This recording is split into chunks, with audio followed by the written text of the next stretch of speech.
Olhares. No primeiro olhar, a menina dos olhos ficou a olho nu, pálpebras se juntaram e ela chorou de prazer. Pouco depois, bateu o olho naquele olhar, arregalando-se num olho d'água esverdeado. O branco dos olhos ficou vermelho fúria. Pensou em afogar-se no olhar marejado, mas vestiu-se com lentes de contato, cruzou com outros olhos e, entregando-se por inteira no ponto lacrimal. Num piscar de olhos, lágrimas de prazer percorreram o globo ocular. Atira o primeiro cisco quem não tem olho de vidro, quem nunca fez remela, quem nunca amou à primeira vista. Ao iniciar em 2006 o meu programa Saúde com Vida, na TV de Florianópolis, precursora da Primer TV, mal sabia eu que o slogan "Por que se espera a doença para se pensar em saúde?" era sim uma proposta premonitória que recebi através de um sonho, que fez com que minha intuição entendesse que deveria, naquele ano mesmo, preparar todos a esse despertar preventivo na pandemia. Naquela época, eu não entendia o propósito de estar realizando literalmente o meu sonho. Estava eu finalizando meu mestrado em Reiki e me via como instrumento a serviço do grande todo, como todos nós somos, os alquimistas do agora. Agora, eis-me aqui, em 2023, na Primer TV, apresentando Saúde com Vida Sustentável, a rede dos alquimistas do agora. E te questiono, no que você faz a diferença para nos ajudar a co-criar nosso novo futuro pós-pandemia? Você já pensou nisso? Meus amados, hoje Saúde com Vida Sustentável inicia-se com a frase de nosso entrevistado. Um coração sozinho só bate. Corações unidos dão ritmo à vida. Gilmar Chiapetti é ator, escritor, poeta itinerante, ganhador do prêmio em reconhecimento à sua trajetória pelo governo do Paraná. Seja muito bem-vindo em nossa sala de estar bem, Saúde com Vida Sustentável, a rede dos alquimistas do agora, Gilmar. Muito obrigado. Eu sou poeta, ator, eu estou, né? Mas eu Perfeito. vivo a poesia. Esse é o meu... É o que permeia tudo, né? A vida Isso, poética. como eu me reconheço, eu sou poeta. Perfeito. E, primeiramente, quem é Gilmar Chiapetti? Então, como já iniciamos aí, eu sou poeta, né? Sim. Mas eu estou ator, estou fotógrafo, estou historiador, que uma das minhas graduações é história, né? Então, eu amo muitas coisas, mas eu sou basicamente um utópico, né? Humanista, pacifista, né? E sonhador, né? E os sonhos, na verdade, se tornam realidade quando a gente consegue criar uma conexão de várias pessoas sonhando junto, né? Isso, com certeza, né? Quanto mais pessoas sonhando junto, mais fácil de tornar a realidade. Sem dúvida. E como iniciou esse teu interesse pela literatura? Olha, eu venho de uma família semi-analfabeta, né? Então, de uma cidadezinha do interior de Santa Catarina, né? Eu nasci em Videira, mas cresci em Fraiburgo. E eu, com 9 anos, comecei a trabalhar e eu andava pela cidade. Então, meio período você estudava, meio período você trabalhava. E a cabeça começava a viajar, começava a brincar com as coisas. Eu via alguma coisa, eu começava a imaginar, né? Então, na falta de tempo, digamos assim, que eu tinha de brincar, de ser criança, a minha cabeça viajava. E por mais que eu não tivesse contato com a literatura, ou tivesse um contato mínimo com a literatura, né, eu comecei a ter o prazer de escrever e de curtir as histórias. Com o tempo, daí, lá para o 6º ano, né, eu tive contato daí com um professor de português, que era o professor Alberto Kemper, e que, cara, para mim, né, pena que eu não tenho contato dele, mas é uma pessoa que fez toda a diferença na minha vida, né? E é uma pessoa que eu admiro demais, que ele chegava assim na aula depois do final de semana, ele chegava assim, então o que vocês leram nesse final de semana? Ele trazia um livro lá, um catatal, né? Eu li esse livro e daí ele contava a história do livro que ele tinha lido, né? Ele cobrava redações, né? Então tantas redações por bimestre, né? E ali me estimulou a escrever e escrever mais, né? Ele cobrava leitura, né? O resumo depois da leitura, ali comecei a ter mais o contato com a leitura e ter o prazer da leitura. Então, esse foi a minha trajetória inicial, realmente, né? E o reconhecimento como poeta já foi em Curitiba, daí eu estava fazendo a faculdade de artes cênicas, né? E tinha um grupo de artistas, de jovens artistas que se uniram e fizeram o Quixote Arte Café, que ficava na Westfalen. E eu comecei a trabalhar ali no Quixote também, eu fazia faculdade de teatro, né?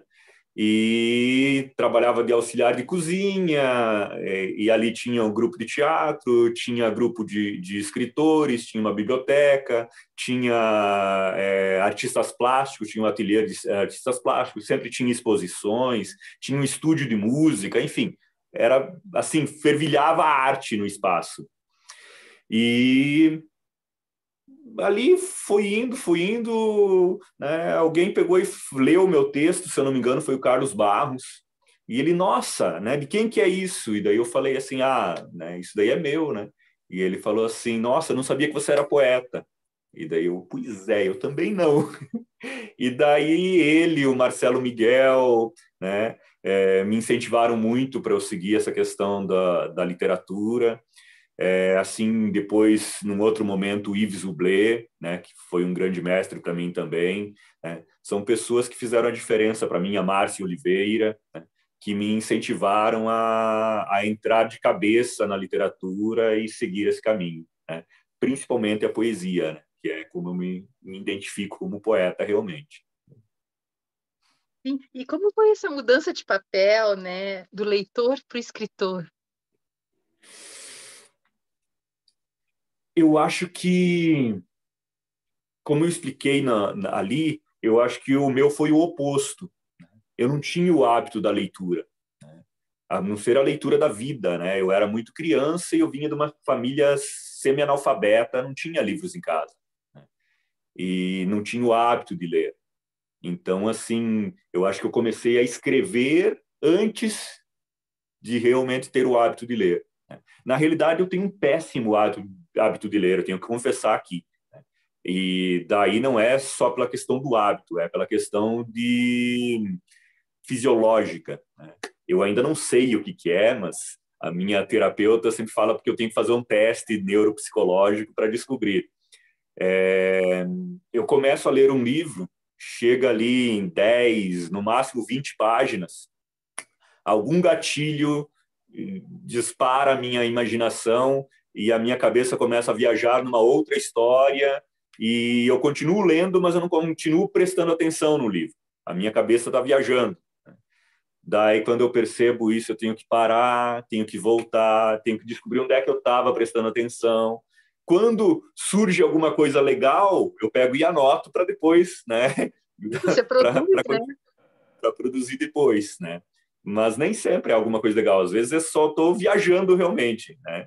Então, é diferente, desculpa.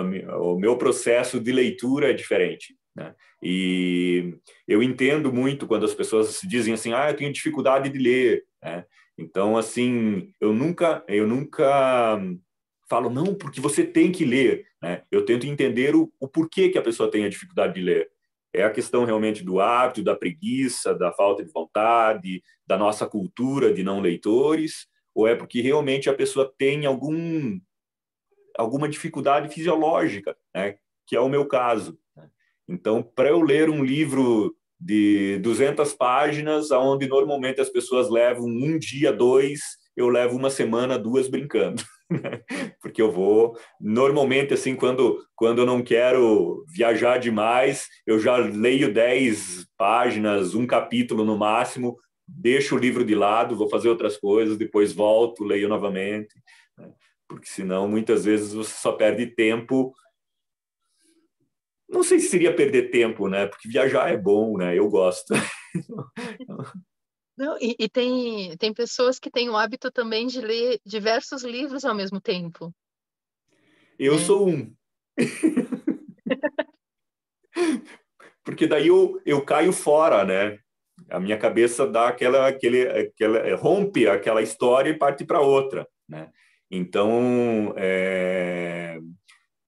normalmente eu estou lendo aqui, eu largo muitas vezes um livro e pego outro, né? Para minha cabeça não viajar criando uma história nova baseada naquela que eu estava lendo, né? Então, Não se preocupe, você é normal, tá?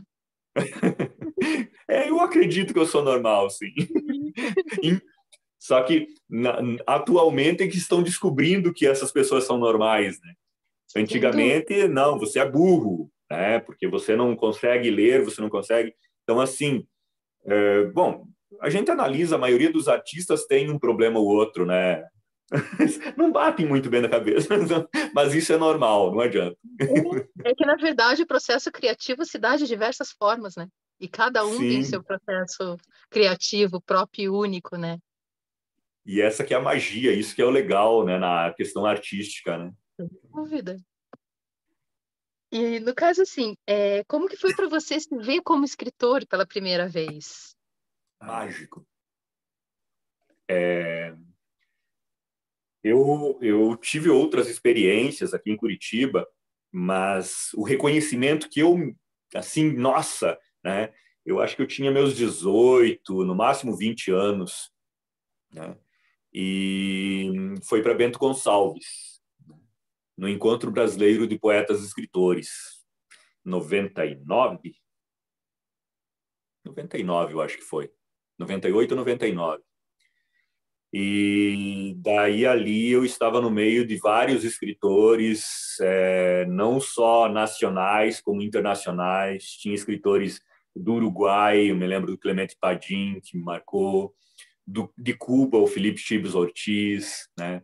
Então, assim, aqui do Brasil tinha, é, é, nossa, Arthur Gomes, né? Que marcou o Gidu Saldanha, que é um mímico, além de escritor, e é curitibano, mas que mora no Rio de Janeiro, eu conheci lá, né? E, nossa, assim, para mim, eu olhava aqueles gigantes da literatura, pessoas que tinham vários livros, pessoas que respiravam a literatura, e eu era um piá ali no meio, né? Que estava começando, mas que eles estavam curiosos, querendo conhecer o meu trabalho, e quando eu declamava uma poesia ou outra, eles pegavam, tua, pô, que legal, né? E daí eu ficava, será que é legal mesmo? Será que eles estão fazendo tipo assim só para me agradar? Mas daí você ficava pensando assim, pô, mas para que eles vão querer agradar? Eles não têm motivo para me agradar, né?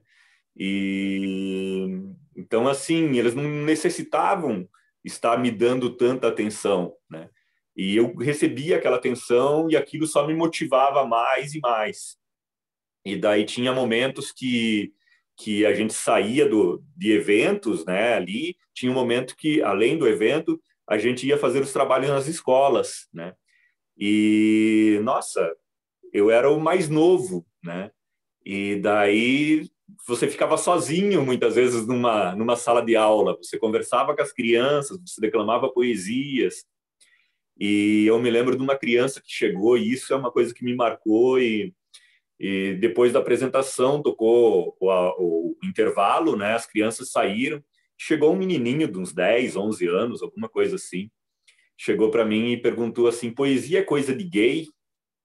Eu olhei assim, olha, né? Eu tenho minha preferência por mulheres, né? Mas não tenho nada contra. Qual é o problema da poesia? Poesia é de gay, é de homem, de quem for, né? E ele, porque meu pai fala que poesia é coisa de gay. E daí eu me toquei que ele era massacrado por gostar de poesia, né? Daí eu me lembro que eu falei para ele: olha, você gosta de poesia, se você gosta de ler, se você gosta de escrever, né? Guarde esse sentimento com você. Sempre que você tiver a possibilidade, você escreva ou assim, mas respeite teu pai, obedeça a ele, né? Não dê trela para o que ele está falando, mas respeite ele, né? O dia que você for de maior, você vai poder seguir teu caminho como um escritor ou como, né, um leitor, né? E sem ter problema nenhum se você é gay ou se você é hétero, você siga o caminho que você bem entender. Isso daí não vai fazer diferença nenhum e não vai ser culpa da poesia, tá? É uma identidade daí de cada pessoa. E eu me lembro que isso foi uma coisa tão marcante, tão forte para mim, assim, porque é algo que eu sofria, né? E vejo os artistas sofrendo com os preconceitos, né? Sim. E eu, pela minha alma de poeta, eu sempre, né? Você é gay na escola, essas coisas assim, porque eu era uma pessoa mais sensível, né? Nunca me incomodei. No início me incomodava, depois já me acostumei. Cara, eu sei do que eu gosto e vão se danar e não ligava, né?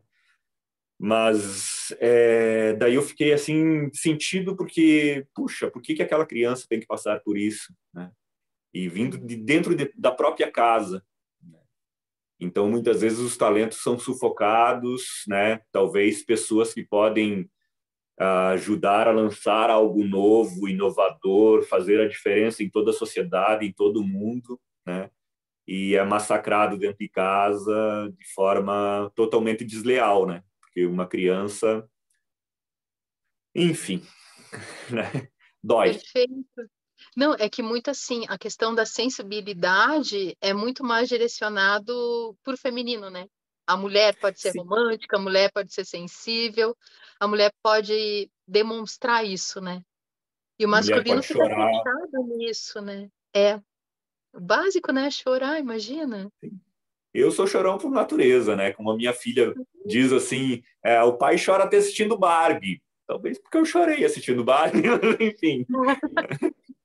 E eu choro Sensibilidade, mesmo. né? Alguma coisa me toca, eu não tenho vergonha de chorar, eu choro em público, choro para pessoas conhecidas, para pessoas estranhas, né? Eu gosto, é algo que me faz bem. Não tenho problema A com gente isso. espera que mais para frente as outras gerações vai diluindo esse preconceito, né? E isso é algo que é interessante. Eu faço muito trabalho nas escolas. Como eu falei, eu comecei lá em Bento Gonçalves e é algo que eu me apaixonei e é algo que eu sinto a necessidade de ir nas escolas, não apenas mostrando o meu trabalho, mas incentivando a surgirem novos escritores, dando oficinas ou estimulando, criando público leitor, né, também, né, que normalmente não é para gente, isso é público leitor para aqui de 20, 30 anos, né? Talvez ainda para gente, mas que quem realmente vai colher os frutos são novas gerações de escritores, né? Então nós temos que fazer esse trabalho para formar esse público, né? Mas nessas apresentações que eu faço, daí com as oficinas, nas conversas, eu vejo como já estão mais cabeça aberta, né? Antigamente, você falava qualquer coisa ali, já estavam tirando sarro, né? Que nem eu falei, você é gay, você não sei o quê. Agora eles se assumem gays e os outros assumem assim, pô, natural. Eles pegam e falam, eu sou bissexual, eu sou pansexual. Quando eu escutei a primeira vez esse pansexual, meu Deus, o que é isso? Daí eu fui pesquisar, né? Mas eu escutei assim de jovens, adolescentes, né? E eles não ficam mais com aquela tiração de sarro que na minha época qualquer coisinha assim era motivo de tiração de sarro, né? Eles aceitam numa boa. E eu, cara, que orgulho dessa nova geração, sabe? Mente aberta, sabe, para frente, sem deixar preconceitos sufocarem eles, sem deixar que a sociedade massacre eles por serem diferentes, não, mas por terem uma preferência, né, algo né, que é deles, né? E eu, cara, que 10, eu estou muito feliz com essa nova geração, né? E espero que as futuras venham nesse mesmo ritmo, sabe? E não só na questão da sexualidade, isso é a mesma coisa assim para a questão de raça, para a questão religiosa, para a questão de masculino, feminino. Para eles, sabe? Somos todos iguais, né? E isso é fantástico, isso é extremamente positivo, né? Então, assim, ter a consciência de que ninguém é igual a ninguém, mas que somos todos seres humanos. Acho que isso é 10. Sim, não, sem dúvida, né? Eu tenho aqui comigo o teu novo livro, O Julgamento, o Poeta e a Poesia no Banco dos Réus. Eu achei muito interessante a ideia, assim. E como que ela surgiu? Então, quando eu me descobri poeta, que eu estava ali no bar, que é um Shot Art Café, que eu falei antes ali, eu comecei a produzir, né? Eu comecei a conviver com pessoas e eu sempre gostei de escrever, mas eu nunca tive assim muito foco na produção. Era escrevi e largava, deixava, colocava nas minhas coisas, né? E numa dessas produções eu escrevi uma poesia que é a primeira poesia do livro, que é o Julgamento ali, que é... Posso declamar? Claro. Então, senhoras e senhores, está aberta a sessão. O poeta é o réu, a poesia a acusação. Vocês são jurados e não tenham pena não, pois condenado, inocentado para o poeta, sua poesia é a solução. E mesmo que lhe arranquem o sexto dedo da mão e vedem sua boca, para o poeta sua poesia não está no branco do papel. Para o poeta, sua poesia está no coração. E eu fiz essa poesia e daí cara, eu posso fazer mais poesias com o tema de julgamento, né? Mas na época, assim, eu fui assim, mas o que poderia ser, né? E aos pouquinhos eu fui criando uma outra, fui fazendo outra, fui vendo o potencial de outros temas, entendendo mais direito, porque não tinha conhecimento nenhum, né? Você vai convivendo com pessoas, assistindo filmes, lendo livros e vendo essas questões assim, e vendo, olha, protesto, protesto. E daí você vai brincando com a palavra e cria uma poesia. Há controvérsias, né? E daí já fiz a brincadeira, né? Há controvérsios contra os versos dos meus poemas, né?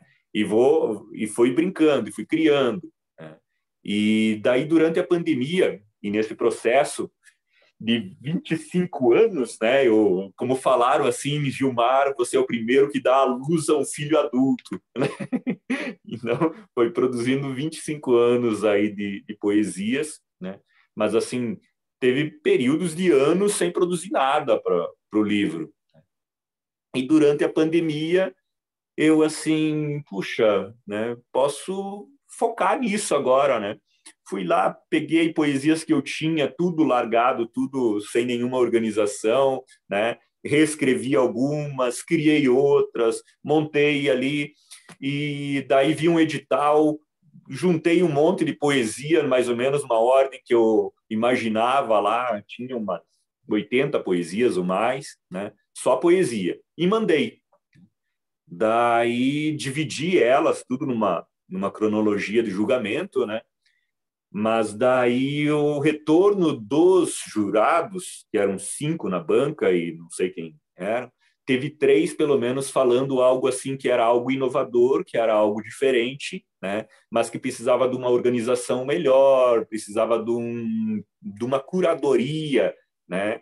E precisava de uma ligação melhor para um entendimento melhor. Eu fiquei com aquele pensamento, cara, será que eles estão querendo que eu faça aquilo que eu sempre quis, só que eu sempre fugi, né? Sabe aquele instinto que você tem, né, de fazer algo assim, puxa, mas isso daqui vai fugir totalmente do que é normal, né?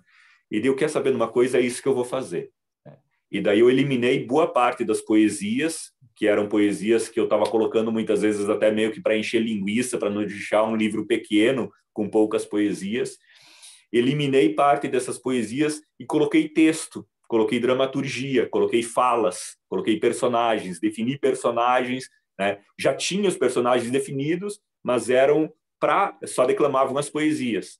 Daí eu coloquei então a prosa ali, fazendo a ligação de uma poesia para outra, dando um entendimento melhor nas falas, né? Na história, né?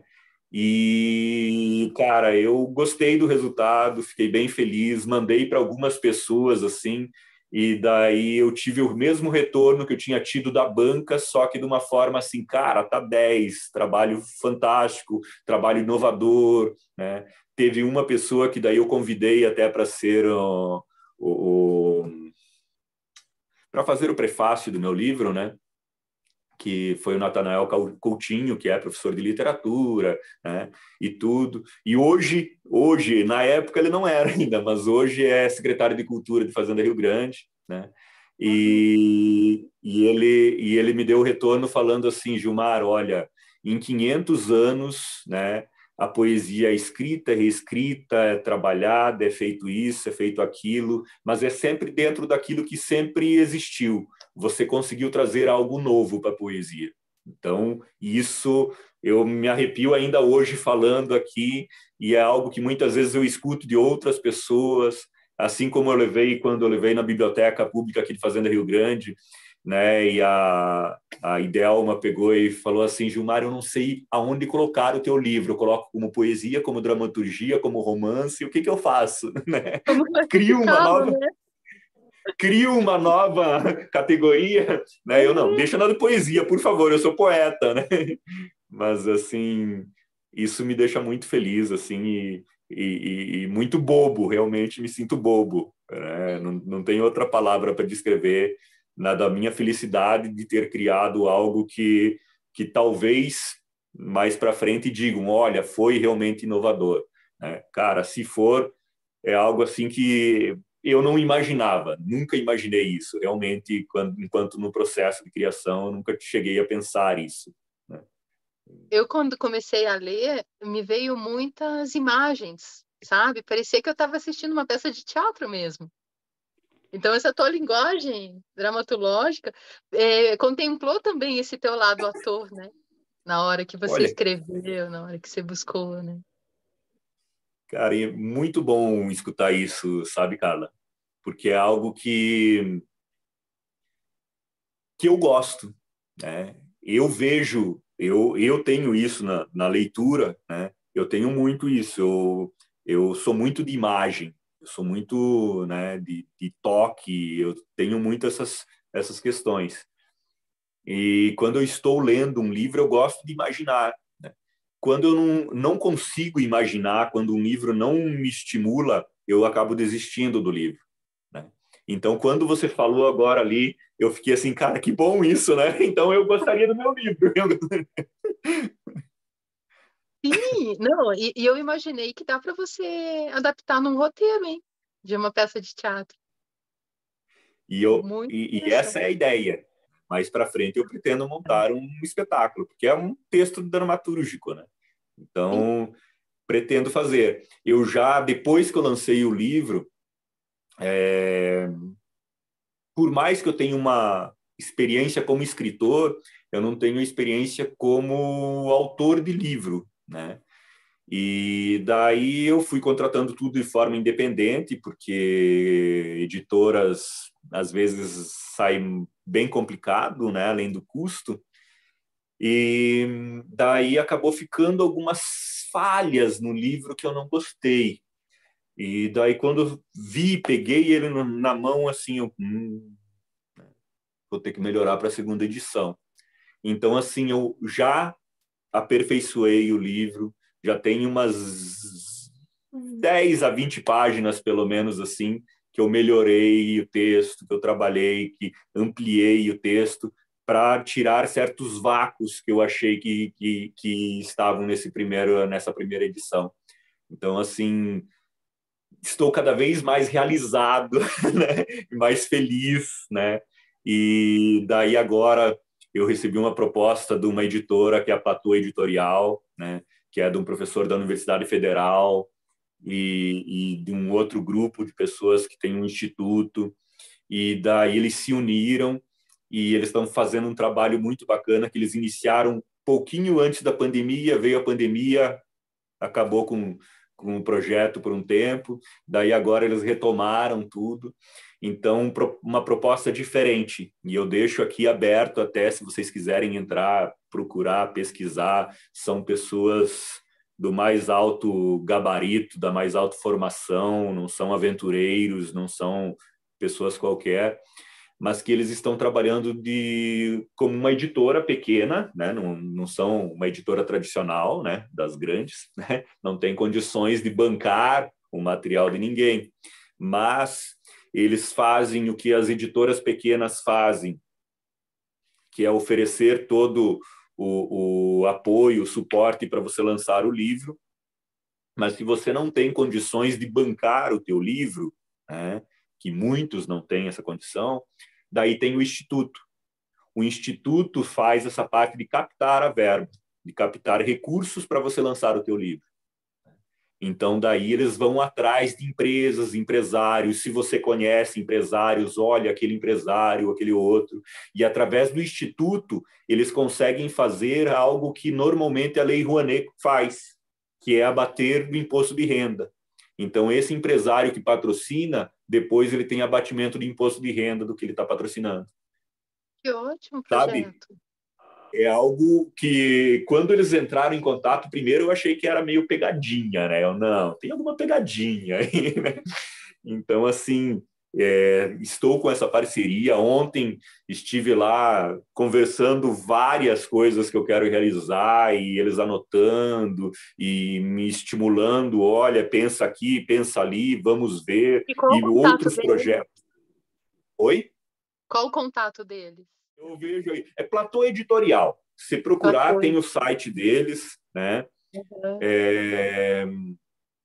Enfim, e daí eles, com outras áreas artísticas, eles trabalham também, não estão focados apenas na literatura, a literatura porque tem a editora, mas o Instituto, né, é aberto para música, para teatro, para dança, para qualquer área artística, né? Então, eu peguei e já fui levando várias ideias e várias outras projetos, outras ideias que eu tinha, né?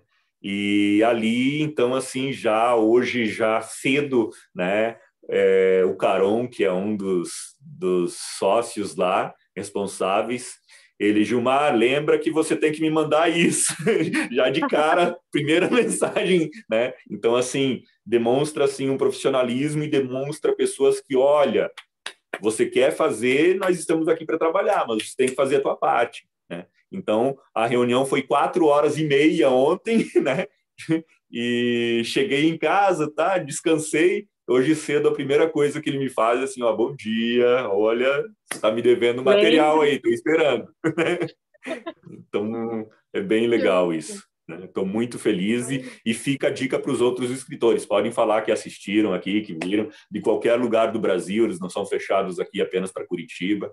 É aquela questão, se você tem condições de bancar teu material, o processo é bem mais rápido. Agora, se você não tem condições e tem um trabalho legal, quer realizar a publicação do teu livro, né, faz ali o processo ali, é mais lento, porque tem que ir atrás de empresas, tem que conseguir um empresário que queira patrocinar, né? A gente sabe que não é fácil isso, né? Mas o importante é que vai estar no catálogo deles para conseguir. Muitas vezes o empresário quer algo específico, né? Então, assim, mas com calma se consegue, só tem que ter assim o foco, né? E se você tiver daí, por exemplo, assim um empresário para que você indique, é bem mais fácil, porque daí você já tem um contato e aquela grana vai para o teu projeto, é bem mais fácil, né? Então, que formidável, né? Eles auxiliam, né? Todo o processo, isso é ótimo. Muito E bom. no caso, sim, né? Em tuas palavras, né? O poeta é um indivíduo que interfere no curso natural das coisas, de maneira inconsequente. Ele altera o sentido das palavras, sem pensar no resultado disso, para toda a compreensão do que já foi escrito. E como é possível defender o poeta nesse julgamento? Nos conta, assim. Ai, se eu falar, daí eu revelo o final do livro.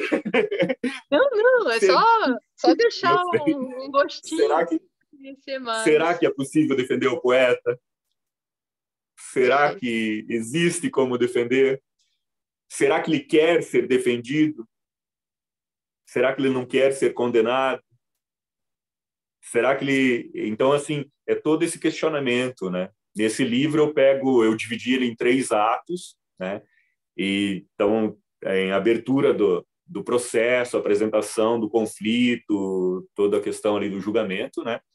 E depois vem as testemunhas no segundo ato, né? Aonde eu utilizo até a metalinguagem, aonde tem, né, a caneta, o papel, são chamados como testemunhas, né?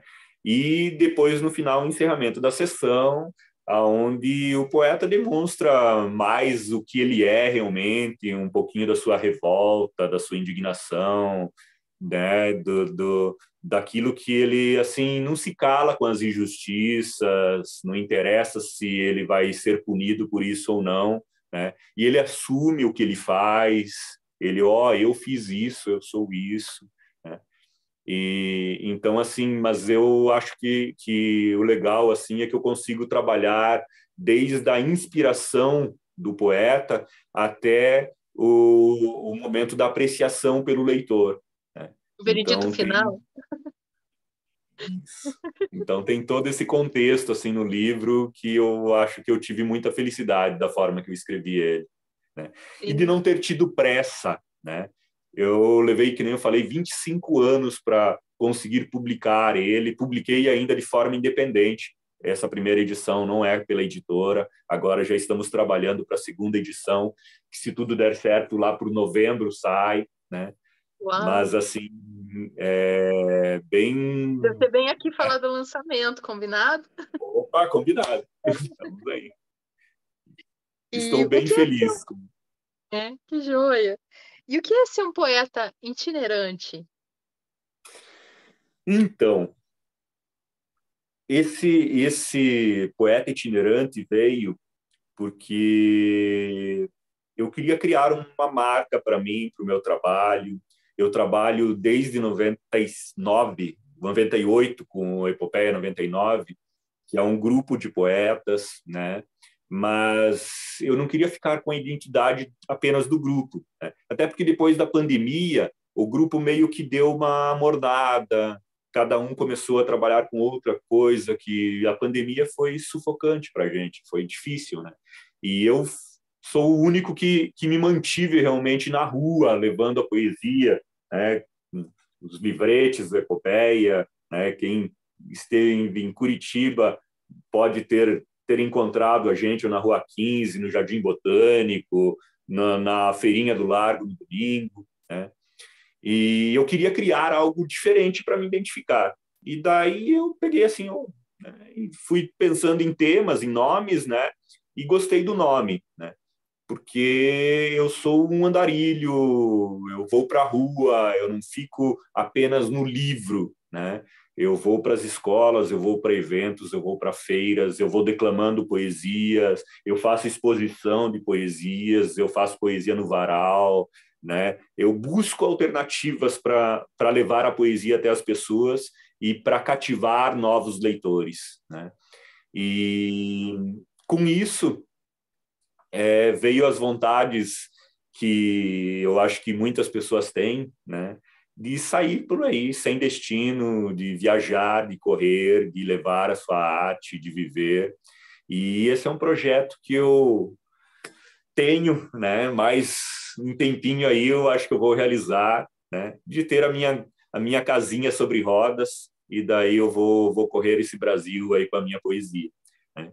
Nesse processo daí eu tinha uma imagem, né, que eu queria, eu imaginava assim um barco, né, e que foi um desenho ilustrado do Epopeia 10 pelo Simon, né? E daí o cara, isso me representa, né? Ser o poeta itinerante. Então é o poetinha de pé num barco, né? E ele no lugar do remo é uma pena e no lugar das ondas aí são as escritas, né? E eu falei para uma filha minha filha mais velha, pegou e assim pegou um tablet e pá, pá, pá, pá, pá. Tá bom, pai? E eu fiquei assim, né? Em Ela 10 criou. minutinhos, ela pegou e criou a logo, que eu não sei se conseguem ver aí, né? Que é Uhum. o barquinho, assim, a peninha. E daí eu fiquei assim babando. Eu falei, cara, esse é o meu símbolo agora. Não tem. É isso que eu sou. Então, isso é ser um pouquinho do poeta itinerante, como surgiu a ideia e tudo. Enfim. E como que foi receber para você o prêmio de reconhecimento de sua trajetória como escritora aqui pelo governo do Paraná? Foi um grande conflito interno, porque meus grandes ídolos, não vou dizer todos, mas a maioria só foram reconhecidos depois da morte. Então, assim, dificilmente Infelizmente. um artista realmente que faz a diferença é reconhecido em vida, né? Então, assim, eu fiquei uns 3 dias, pelo menos, assim, eu fiquei muito feliz. No meio da pandemia, um período que eu estava precisando de grana, então veio uma premiação legal, assim, que me ajudou a sair do sufoco do meio da pandemia.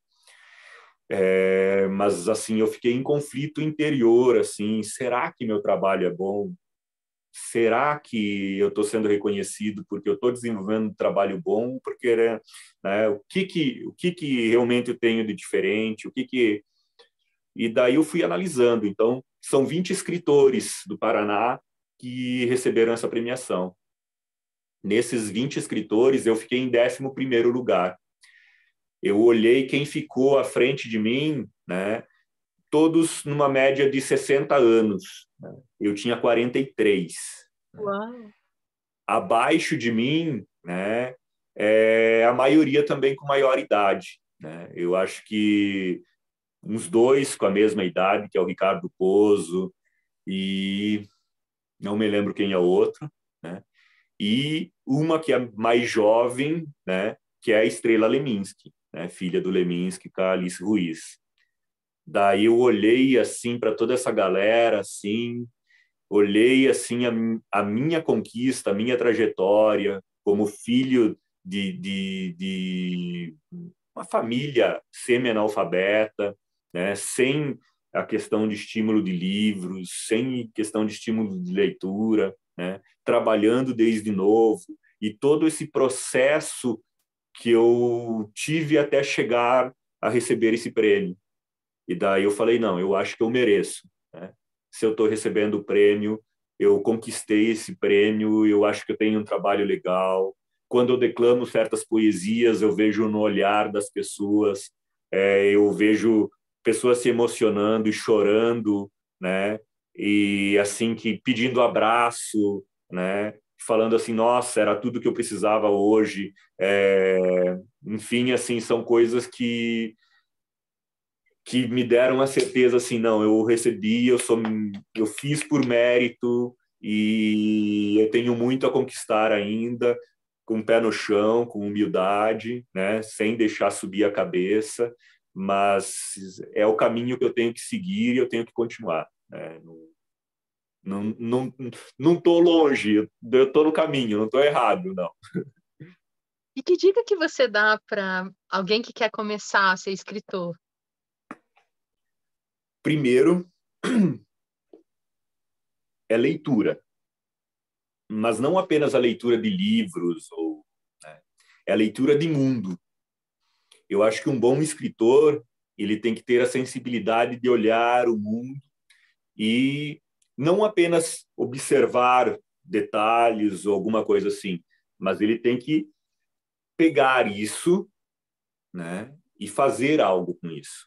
Essa é a diferença de escritor para outras pessoas. As pessoas todos observam, todos veem, mas nem todos passam para o papel, nem todos conseguem transformar aquilo que viram em algo palpável, em algo legível. Né? E além disso, né, eu acho que para ser um bom escritor ele tem que fazer a leitura do externo, como eu falei, e tem que fazer a leitura do interno. Ele tem que ler o que ele é, ele tem que ler o que ele sente, ele tem que se conhecer, né? cada instante, porque a cada instante nós somos pessoas diferentes. Nós somos diferentes aqui, nesse momento, te dando entrevista, eu sou um Gilmar, né? Em um momento que eu estou na rua, eu sou outro Gilmar. Estou perante a minha família, eu sou outro Gilmar. Então, assim, nós somos pessoas diferentes em cada momento. E eu acho que o leitor, o escritor, ele tem que ler esses momentos, ele tem que entender isso, ele tem que ter a sensibilidade de se compreender e compreender os outros, né? E daí, fazendo um apanhado de tudo isso, dessa leitura interior e da leitura exterior, é que ele vai se tornar realmente um escritor, um bom escritor, e que vai conseguir pegar e abrir a própria mente e abrir a mente das outras pessoas também. E ao teu ver, quais as práticas preventivas em sustentabilidade humana que o Gilmar faz a diferença para nos ajudar a cocriar o nosso novo futuro pós-pandemia? Então, eu acho que já o próprio trabalho que eu desenvolvo na rua, né, que vinha de antes com o Grupo Epopeia, eu acho que é um trabalho que já vem nesse caminho, né, nesse desenvolvimento, né? Mas tem algo que eu criei novo e desenvolvi o Poema Terapia. Eu tenho 2 livros em frascos, né, poesias em cápsulas. Posso te dar uma? Pode. Pega aí. Peguei aqui. Vamos ver. Olha aí, ó. Então, É uma dragem, que daí vem a poesia. isso mesmo. Seu presente é o presente que mais quero. Ah, que linda! Olha aí, ó. Maravilha. Então, assim, são livros em frascos. Cada frasco eu coloco 31 cápsulas para ser uma cápsula por dia, né? Tem uma bula dentro, né, explicando toda a questão do uso, né?